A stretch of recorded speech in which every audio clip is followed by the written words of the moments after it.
Hey guys, Guy here. Post practice on Monday. Normally, I try to record something right after practice from a parking garage or a parking lot, but the audio is never as good for the podcast people. I did that Friday because over the weekend podcasts aren't as important as during the week podcast. So I wanted to hit a few things that stood out from Wednesday. Brock Purdy returned. Pads came on. Since I was last out there, no Juwan Jennings with a calf. Renardo Green with a hammy. We already had the Jacob Cowing injury. Not good. Too many injuries for my taste. Jennings, a calf again. Renardo Green, right when it's really getting important for him to get reps. Not great. But I just want to hit a few things and some overarching and some specifics. Left my practice notes back at Levi Stadium, so probably going to forget some stuff. But good to see Ricky Pearsall back. Not a big take. Nothing much to say. Other good to see him back. Stack a day. Be out there Tuesday. Be out there again Thursday. All that stuff's really important for him. But he looks like he's moving well. He's important. Maybe he'll be dynamic. There's a few guys that look like they have a chance to be dynamic. We've seen D Winters before. He is dynamic. Nick Martin looks like he's got a real chance if you watch him athletically to be dynamic. But the receivers and the linebackers, these are guys that I think you got to take with a grain of salt before they get into games. If you made a list of if you made a list of let's watch some preseason games, what do we want to see? Let's watch real games. What do we want to see? I know there's a lot of D Winters looks good, which is fair. Nick Martin, they both look good. But we've seen D Winters look good and then get into games and miss run fits and overrun holes. So a rookie like Nick Martin, there's just a lot to learn. It's moving very quickly. I think as a baseline, what it looks like is two guys that they're going to contribute because athletically they can. B, they're going to have to. Not a lot of other options. So that's good. They're both going to play. Who's the starter probably matters a little bit less because they're both going to play. You'd have to lean with a guy that's played NFL games before, D Winters. But again, I got to see these guys. You got to see Ricky Pearsall. I'll tell you the one guy, a veteran player, you don't need to see as much. And I did a video, I don't know, a month or two ago about the free agent receiver, Demarcus Robinson, who all the 49ers reporters are reporting that the Niners are expecting that he's going to be suspended for the first 3 weeks based on a previous, no contest play on a DUI. He's not a headline guy. I expect him to be a really productive player for them. They're going to need him to be. I think he's going to be. He has been. I think he's going to plug right in. Didn't know what to expect. Hadn't even thought much about him since I did that video coming into practices. I really like the way he practices. So just one note, the receivers, there's just a lack of real pros in the 49ers receiver group. It's really stunning to see because it's just, as I said before Juwan Jennings got hurt, there's only one guy who's healthy, experienced, productive, and not going to be suspended for the first 3 weeks, and that's Juwan Jennings. Well, now there's no guys. Now there are no guys in the wide receiver room who are all of those things, and I still think they're going to be able to overcome it because the 49ers defensive rookie group has a lot of pressure on them, but they look like a pretty scrappy group. I know scrappy is usually a word you use for untalented, unathletic. I'm not using that here. They just look like a group that's hungry. The Niners last year had a group that was hungry, and it translated. They were also good enough. This group is talented, right? Michael Williams, C.J. West, both getting rave reviews. Alfred Collins is massive. Upton Stout. He's impacting. Marcus Siegel, you can see that maybe there's going to be a place for this guy if he can stay healthy. So that's good. You really see it when you watch their defense. And I watched Monday's practice through binoculars, field level, but binoculars, because I really just want to focus on guys play to play. The Niners practice fields have been moved around a little bit, so it's a little different than it has been in years past. And what you really see are, you see Bosa, Fred Warner made some plays today because he does. It was a disruptive day for the Niners defense. They were better today. That happens first day at camp with pads often. But Bosa, Fred Warner, Deommodore Lenoir. Okay, that is a stud at every level. The first two guys with Warner and Bosa, top tier studs. Feels like Lenore has a chance to really take another step into that group. But that's at every level a stud. I think you start feeling really good about your defense when you add to each of those levels another guy.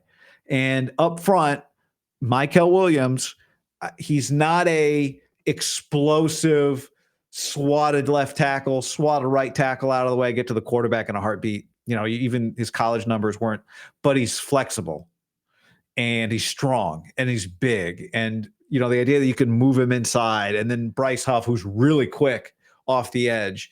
You just see how this defense with Robert Saleh, who it's hard to put into context or full understanding really what is Robert Saleh times two, the second time around as a defensive coordinator. What does that mean exactly? But I just think the floor is going to be high because of Saleh on this defense, and they've got a chance to really take a step. If Mykel Williams can be I don't even want to say the 11th overall pick, you think like game wrecker star. At pass rusher, when you're as big as him, that there's a reason you're not drafted third.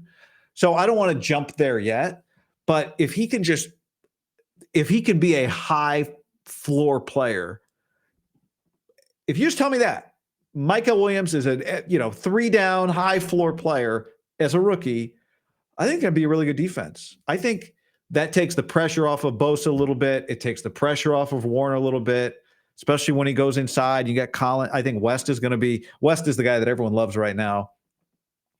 But I think the floor is just going to be really high on this defense, and that's going to be enough, even with this receiver issue, and it is an issue. But Shanahan has shown before he doesn't need. He's had star receivers. He doesn't need a bunch of them to have a productive pass game. So those are some of the takeaways. Just looking at remembering some of my notes. Jordan James, I thought a good first day in pads. Really, the Niner running backs in general, I hate to use the same high floor, but I think they've got a good group. 49 is just a terrible number. There's no worse number than 49. So Corey Kiner, the rookie running back, if he was wearing 31, but he's got a little bit of something to him, runs hard. But I thought Jordan James's hands, like you got to be able to pass protect. You got to be able to catch in this offense at running back. And he has really good hands. I watched the receiver individual drills through the binoculars, and you wouldn't go through like all 4 guys without a little bit of a bobble's not the right word, but when you're not a receiver, when you're a tight end, when you're a running back, sometimes the ball sticks and sometimes the ball kind of just has to bounce once and settle. And with Jordan James, I think every single rep, the ball sticks in his hand. So, I'm partial. That's a guy I really liked. I knew that the Niners liked him going into the draft and said as much, and then they drafted him. So that one kind of came together. So I guess from that standpoint, maybe I'm rooting for him a little bit, but those were some of the highlights. I mentioned Brock back, and that's good. I mean, that's good. No, disappointing to not see a kicker competition. For me, it's not sarcasm. It is a real competition. I know everybody's very interested in it. I'm very interested in it. It's such an easy thing to follow, a kicker competition. Jake Moody is polarizing. He has been. You draft a kicker that high, it's just going to be polarizing from the start. And a kicker competition is great because they alternate kicks. I don't know how did the Niners not do their previous competitions this way? Maybe because they were built kind of for Moody to win. But you alternate kicks, same distance, same spot on the field, same wind, same upright, same everything. And everybody's watching, everybody's locked in. And so I hate to miss it, but they didn't do that today. Those guys got the day off from that. I thought one thing, because if you've been watching or listening since the draft, I think you can be a little too optimistic by saying, and this is if they just do with their draft what they did last year, they'll be in great shape. And it's hard to have an immediate impact draft the way they had last year. But, that is what you need if you're going to kind of flip a window and keep evolving. Just as important, though, is that the guys who were good last year as rookies come back really better this year, like Dominic Purdy, come back and be better now that everybody's expecting something of you. It's too bad Malik Mustafa got hurt at safety because same thing for him. Renardo Green, come back and be better. Too bad he's hurt. But Robert Saleh was asked about this group. It reminds you, I think Tim Kawakami, it reminds you of the young guys in 2018. And he said, yeah, they make some great plays and then they make 5 plays. That reminds you why I'm bald. So they do have a ways to go. They got to get into games, but they've got a volume. This is maybe why you draft volume on the defensive line, in the defensive secondary. And the arrow's pointing up. I just think the overarching theme is, if this defense is better, then they'll be able to handle what is already a very disheveled, unimpressive, worrisome receiver group. It's okay. They can be okay if they handle that stuff. So I got home today. I didn't do the video the show from Levi's. Got home, about to record it, and producer Connor sends me a link to a Substack. I'm like, oh, what is this? Let's see what he dug up. A little research. Well, it's his own article. Jocko Show. So I said, Connor, why don't you just come on and break down, because this is exactly what I want to talk about today. So producer Connor is here. Tell people what you said to me when you jumped on the stream before we started recording. I said the written word is not dead. The written word is not dead. So here we go. Let's take a look here, Connor. You wrote an article. And the thing that really got my attention was, and then we'll go back to kind of what you wrote, but to the point on defense, the Niners last year, per the graphic you pulled here, were 9th in drop back EPA per play. The Ravens, the Bills, the Lions, the Commandeers, Tampa, Philly, Green Bay, and the Bengals. Those were the teams that were better in offensive passing efficiency, which is shocking when you think about it. I mean, it's not shocking. We've kind of talked around it, but given the Ayuk's injury, Debo's issues, Pearsall injured, McCaffrey seems to affect everything. So that was great. Now they were number 1 by a wide margin in 2023. Big time. But I thought that was a great graphic. This is a great article. Thank you. JockoShow.substack.com. Joko Show. Joko Show. Close enough. JOCO. Joko. Oh, Joe is your boy, and Connor. Okay. That's right. Tell me about this. Yeah. So looking at the 2 seasons, and this is RBSDM.com. They have these charts every single year, and you can filter it all sorts of ways. But this is just the big scope. This is offense, passing, offense, rushing. 2023, they had McCaffrey, they had Ayuk, they had everyone healthy, up and to the right, doing fantastic. They regressed sort of significantly in 2024, but they're still doing good. And that's to your point. The receiver position battle might not be as important as we think. I know we need to have bodies out there as Niner fans, but you have Kittle, you have Juszczyk, you have McCaffrey back. And so I think the bigger point and the bigger stressor is about the defense, the defensive line, the linebacking, who's going to be that second linebacker, because this offense is efficient. Where they really lacked on offense is scoring the ball in the red zone. Yeah, and you made a note I saw in your article. I love saying that through week 14 last year, they were 25th in the league in red zone touchdown percentage, 50%. Yeah. The year before, they were 68%, first in the league. And it felt like that all year, right? They were punching in touchdowns. And then the defense can pin their ears back, go after, make plays on defense. So they complement one each other, obviously, very well. But that was very stark. The red zone is very, very important for this team to succeed in 2025. Ways to go. I do have to tell you, because I mentioned it the other day on Friday, I wasn't going to weigh in. I wasn't even thinking about it. Like, is Christian McCaffrey fast? Is Christian McCaffrey slow? But he does look good. He does look good. And they're keeping him fresh. By the way, isn't it like they practice, they give him days off and they take reps off, they give him days off in practice. So they understand workload there. But then when the games start, no workload. No. I know. Well, they barely even practice like NFL with all the NFL rules nowadays. But do you think it's going to be the same sort of usage as 23? I don't. The easy answer is yes. I guess until we see otherwise, we got to assume so. But wouldn't shock me. It just, it really depends on how much does Kyle Shanahan trust the other backs like Isaac Orendo to protect the quarterback and the ball. Yeah. Protect the quarterback and the ball. True. I guess Bobby Turner. It's all Bobby Turner. Like Bobby Turner, famously is very hard on these guys. But protect the quarterback, protect the ball. Which position battles are you paying the most attention to? Besides kicker? Besides kicker, what do you focus Hold on, I on? like that you're asking me questions. Was there anything from your article that you wanted to anything else? You did all this digging, you wrote it. Go down to the defensive portion. So offense, they were still efficient, they just couldn't score the ball. Defense, they regressed a lot. They're getting ran through. So 2023, good defense. 22 is even better, but 23, you want negative EPA per play. They jumped significantly 8 to 23. And then you look at the red zone. They were ranked, for those people listening to this, they were ranked 8th in EPA defensive efficiency in 23, and they were 24th. Or 23rd in 24. Okay. Correct.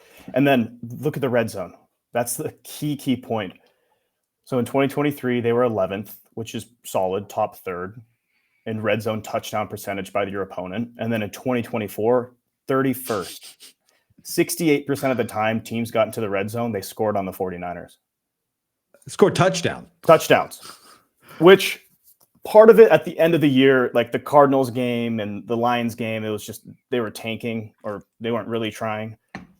Still, you saw it all season long. This team could not stop really anyone, especially running the ball too, go down a little bit further. So we'll look at the 2 years. 2024, they were 30th in rushing touchdowns allowed. They allowed 24 touchdowns. And they had 18th in rushing yards. Compare that to 2023. They're top 5 in both categories. Touchdowns allowed rushing and yards allowed rushing. So what do? They addressed it by picks. Yeah. They got bodies. So you buy just average for Shanahan is top third of the league. That's what an average last year, it was a good offense in some ways, but it's hard to argue good offense when you look at efficiencies, when you can't score touchdowns in the red zone. So that's where I know there's a lot of fighting amongst people. It's like, they were good. Look at the stats. Like, yeah, but I watched the games. They didn't score touchdowns. Yeah. It was infuriating. Yeah. Well, but just a little better there. And I think you probably heard some of what I said before you came on. I just think the floor in their defense is going to be much higher. Which is great. With Saleh back too on top of that. Large part because Saleh's back. Something would be interesting to think about when Saleh took over. Was it DJ Jones was a young defensive lineman? I know he had been in the league a little bit, but it was like I think it took a few years for him to develop. So I wonder how long these guys will take to develop under Saleh, under Kasarik. I wonder if it's going to take a while, if that is a position you can sort of plug in. What do you think? Well, I mean, you draft a guy 11th, like you want him to immediately impact. You draft a guy in the second round, like I don't think there's any reason why defensive linemen can't immediately impact the game. Yeah. Especially when we're talking about run defense. Like, did you draft strong guys who can anchor? Right. I mean, it became a problem when Javon Hargrave wasn't getting sacks and can't stop the run. Yeah, that was and a lot of money too. But yeah, I think Michael bumps inside a lot. You got Bosa. Huff looks like a rocket coming off the edge. That's great. So, yeah, it's okay. Where are you at? You got some camp questions? Yeah, something that's been talked about a lot, and I think on KMBR on Friday, Brock Purdy was on and was like, "Yeah, we're refreshed. We haven't played since January. We've had a long off season. Can you tell? Do they look rejuvenated? Do they look revitalized? Because that's been the talk this off season. Can you tell by practice year over year?" That's a good question. No. It's just the same kind of ho-hum. I think so. I mean, I think I'd be lying if I said that's a great question. I don't think so. I mean, it seems like Shanahan has said, you can tell in the building when guys come back after such a short rest versus a longer rest. But no, I'd be lying if I told you I could tell in camp by the way guys move. I mean, they're all there. They all showed, well, not all there, but in OTAs, they showed up at least a little bit. You know what I mean? That was something Kyle dictated to them. What kind of team are you going to be? You guys going to show up for this or what? So it didn't mean they were all participating or Trent or whatever, but I'll tell you, I would get as many reps for Michael Williams against Trent Williams as possible. True. Yeah. One thing I said on Friday is just so Renardo Green it's a shame he got hurt. He had a really good practice on Friday. And 2 of those reps, he had 3 PBUs, 2 of them one-on-one with Juwan Jennings. And Juwan's so much bigger. But Renardo plays the ball well in the air, and the Niners are continuing their tradition of not throwing good deep balls. So one was underthrown, Renardo made a play. But no, guy, you don't understand. Those crossers count as deep balls. But don't you look at the stats? But if you're Diamador Lenore, you got to go against DeMarcus Robinson or Ricky Pearsall. There's just not that many reps against real starting receivers. So when you got one on defense, take advantage. And that's the beauty. He'll go in and take on Pooney, or he'll take on McKivitz. They'll move him on the other side. They're moving him back and forth. He had a handful of reps against Trent Williams in the team period today. But you got to get Bosa and Trent got to get some reps against each other too. But anyway, those are I would say you started to ask a question before we went back to the article about competitions. I would say positional competitions aside, because the linebacker thing, I want to see him play. Where my binoculars go is I find Michael, and then I watch for him. I watch him because right now I'm not watching. I watch Ricky. But Russell Gage has made some great plays. Isaiah Hodgins, that's fine. I don't want to write anybody off. These guys are competing for jobs. It's real. So I don't want to be dismissive. But my eyes go to Michael a lot and just kind of watch him, whatever his matchup is. What have you seen with D. Winters versus Martin in the weak side linebacker? They're both fast. I think Martin looks good, but there's so much is just about processing at that position. Understanding what's happening. And it has felt like D. Winters has all the tools and he gets in games. It doesn't is he seeing it? So I don't know. That's at the top of the list for when there's a real game, how does Nick Martin look? But I expect them, I think we're going to see them both play a lot. If you had to handicap it, you'd probably say D. Martin. Who's D. Martin? Wins the job. Dean Martin. Yeah. Rat Pack. Okay, Billy Joel documentary, highly recommend, by the way. Seen him in concert multiple times. Have you really? Yeah. As a kid. He's great, phenomenal. Dueling Your pianos. Parents were taking you to... Yeah. Where? Arco, Anaheim, and... Oh, my God. Arco again? You guys are... The Collins family is into it. Big time, yeah. We listened to that. I think we skipped Disneyland. They were we're going to see this. Better for it now. Well, the documentary is excellent. I'm excited to watch it. It's on Max, 2 parts, but it's 2.5 hours each part. It's the Broncos and the Raiders joint practice, right? Yeah. So Raiders is the second one, so that's probably where you see Purdy and more of the starters in the game. And Cortland Sutton just signed a deal, so maybe we can see. Hopefully, Renato's back by. It sounds like it won't be. That's the first one, right? That's the first joint practice. Yeah, I gotta look. I don't. It's. Somebody correct me if I'm wrong. I thought some of the word on that one was not till the Raiders. Okay.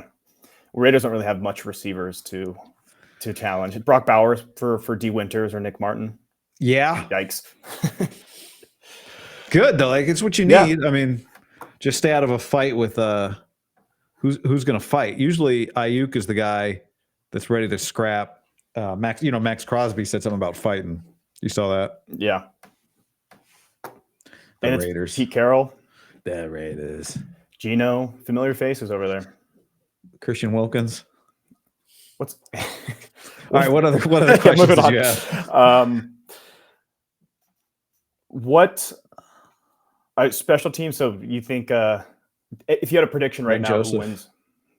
I think Greg Joseph. They've replaced the snapper. They've replaced the punter. They've replaced something else. They replaced somebody else. Oh, I guess they brought in returners, drafted returner. Greg Joseph. That has to be my prediction right now. I don't know. I don't know. Is that crazy? Burning questions for you. Brock looks fine. QB2. Yeah, Brock, congratulations. Yeah, QB2. And Christian McCaffrey, congratulations. Busy off seasons for the fellas. QB2, Mac Jones. If we go backwards, what is this month? What's July? The 7th month or the 6th month? 7th. 7. So Halloween. So 9. We get yeah. Was that a bye? Did I have a bye week last year? Well, what was going on Halloween? I mean, they've got this thing. You Did they go win? one of these appointments? They got it down to the day. Wonder if they won that week. Oh, that's a great question. Let's see. Hold on. 49ers schedule. I mean, these when was McCaffrey's baby's like what, 2 weeks old or less? More? I don't. Yeah, somewhere in there. Somewhere in that range. Yeah, I mean, the bye was they played October 27th. Week 9 was a bye. The burning offseason questions. Getting to the bottom of this. Well, that's smart. I mean, then you don't have to miss any games or anything like that. It's planned well. Yeah, that's the idea. Miss a training camp practice. I've been listening. I know I've been listening for a while. Have you done the Mike Silver book? No. The Why is Everything. Very good. I've heard, yeah. And it came out a while ago, and I started listening to it. I bought it the second it came out, and then you get off track and you leave it and you come back to it. And so this, I'm not breaking any news, like people have heard this, but if you haven't, he goes into it like I had heard it and you'd known it. I didn't fully understand he just details. I'd always heard it, but how annoyed the Niners were that as soon as they paid Jimmy Garoppolo, they couldn't get him to text the coaches back. It's so that whole part of the book is so good. And Brock is so different. Like Brock is very different. So yeah, just a natural leader. Everyone likes him, and I feel good about paying that quarterback, right? You do? Yeah, okay. Absolutely. Sure. Great. You? Let's see. I guess I don't think they had much. Yes. Jimmy Garoppolo, who might be playing some for the Rams. Stafford's banged up. Back again. Something tells me Stafford will be fine. Yeah, or he just doesn't want to practice. He doesn't need to practice. They just got to keep him healthy. But okay. I had 2 quick ones before we. John Gruden wants back in. Did you see these quotes? Hopefully, I'm not done. I'm about to make a comeback. I don't care if I coach at Jones Junior High. I'm going to coach again. So, most likely destination USC. I don't know. No, Lincoln's going to have a big year. Where's he going to go? Is anyone going to? I'm saying no. I don't think John Gruden's getting hired as a head coach in the NFL. At a MAC school and then do the whole thing again? Does he go to Kent State or Toledo or something, and then jump to Oklahoma, and then he's on back at the Buccaneers? Why not? Here's the thing: I don't like. These guys are so addicted to being head coaches. Why not just go call plays for somebody? I don't know. Chip Kelly seemed to like that niche much better. Yeah, he did. I do think I noticed today, you just see pre-practice. It's Shanahan and John Lynch stand in the middle of the field, and Gus Bradley and Robert Saleh. And Jed Fish, the coach at Washington, hired a guy named Ryan Walters as I'm talking college football now, as his defensive coordinator. Maybe you'll write about this on jocoshow.com, Seattle football news. Ryan Walters was the head coach at Purdue, didn't go well, but really sharp guy. And what Jed Fish said, somebody asked him about it. He said, he mentioned it to us too when we did their spring game on Big Ten Network. He said he did a study of college football playoff teams, and a lot of them in the last few years, you look at the Final Four teams, they all are 7 of the 8 or something like that had former head coaches on their staff. And it's hard to identify exactly what that does for you or how it helps you. I wonder if maybe there's just a couple times a year where something needs to be said to the head coach, and it needs to come from somebody that he's willing to listen to. And I don't know how it plays itself out, but I do wonder if this is the year of Brant Boyer's getting, the special teams coach for the first time, probably. Yep. Has a lot, Kyle's got to listen. This has been too much. I've never seen a team be in a 5 or 6 year drought on special teams. You just correct it immediately. Well, the Niners haven't corrected special teams immediately. If you had a leak in the roof, you're like, hey, Connor, how's the leak in the roof from last rainy season? You're like, oh, not got good, still leaking. Got a bucket there. Yeah, got a bucket. got a third round bucket. So I don't know. I don't want to jump too far to some conclusion or make some grand statement about what it means, but I do think it's interesting that he has 2 head coaches, Gus Bradley and Robert Saleh, around. So the other thing I noticed, the other piece of news, do you see Treylon Burks from the Titans got waived? Yep, I do. I remember when he was if you could trade Debo now and take Treylon Burks.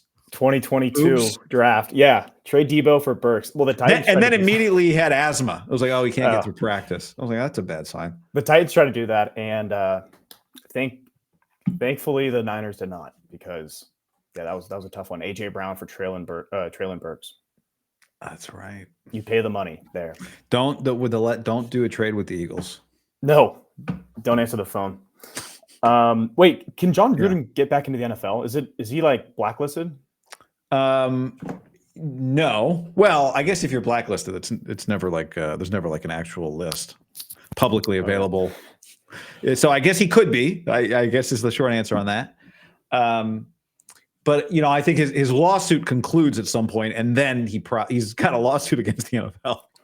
So maybe that concludes, and then the door is opened back up for him to return. But that's why I brought up college. I just think if you're an NFL coach with any chance of becoming a head coach, you probably don't go to college. So who takes some of these college jobs? Maybe it's guys who were NFL head coaches, want to be a coach again. And don't, you go through a couple of cycles. Does Doug Peterson get an NFL head coach in the next cycle? If not, what does he do? That type of situation. One final, we're talking head coaches, maybe hot seat. Mike McDaniel with the Dolphins. What if they have a bad season? Where does he end up? Is he back with the 49ers? That one's fascinating. Like, do those guys come home? I think it's, do you come home? Bobby Slowick got fired in Houston. He went to Miami. Didn't come to San Francisco, which makes sense, I guess. Yeah. But I do wonder that. Now, Saleh came home. Right. But Saleh's in charge of the defense. If you're Mike McDaniel, you probably go a place where you're the offensive coordinator. Right? Saleh gets a job, and then you go with Saleh. Yeah, right. Yeah, that's. I do kind of think Saleh. I think Saleh's going to get another job. I don't know if it happens right away. It's got to happen the next 2 years. Not got it, but you hate for it to happen this year. But you want can you be good enough that it's good, but not so good that he gets a job? That's a tightrope. I mean, who's getting fired after this year in the NFL? Brian Dable, maybe Steichen, Schottenheimer in Dallas. This is a list right here, and Dave Canales. What are those? The odds of first coach to get fired? Pro you Football had that Talk. ready. Pro Football Talk had the top 5, and Dave Canales. I know they just had the momentum. Which I guess the owner, you never know. Stefanski's keeping his job, and Stefanski, go get another job, dude. For him, he should leave. Yeah, he should be like, please fire me, because it's not really his doing with the Watson contract and with everything. Chubb turned his knee every 2 weeks. He'll get so much credit this year if they're just with 4 different quarterbacks. Coach Prime staying, right? Coach Prime beat bladder cancer. You see that story today? Is he staying? I thought he was stepping away. Oh, was he? I don't know. I was at the practice field. Somebody told me he has bladder cancer. He beat bladder cancer. Battle was fought and won. I think he's staying. So, but I got to check that Browns first preseason game is going to be the one. I forgot they had Kenny Pickett as well. Joe Flacco, Kenny Pickett, Gabriel, and Shador. I think Kenny's the guy, the odd man out there. Yeah. It's at Carolina, at Philly, and then it's 10 days away, 11 days away from the preseason. So football season's pretty much here. All right. Joke. We'll see how long. I over under a week for your next article on jokoshow.com. You working on something right now? Maybe a division preview. So probably over a week. Let's set a later timeline. Okay, good. It's great. You can. I love this. But thank you. Yeah, give you content and give us something to talk about too, because you're doing the research. Some research. Yeah. You should put your name on it. All right. Good work. Man. There he is, the writer, producer Connor, who heavy lift today. All right. Thanks for hanging out, everybody. Talk to y'all soon. Later.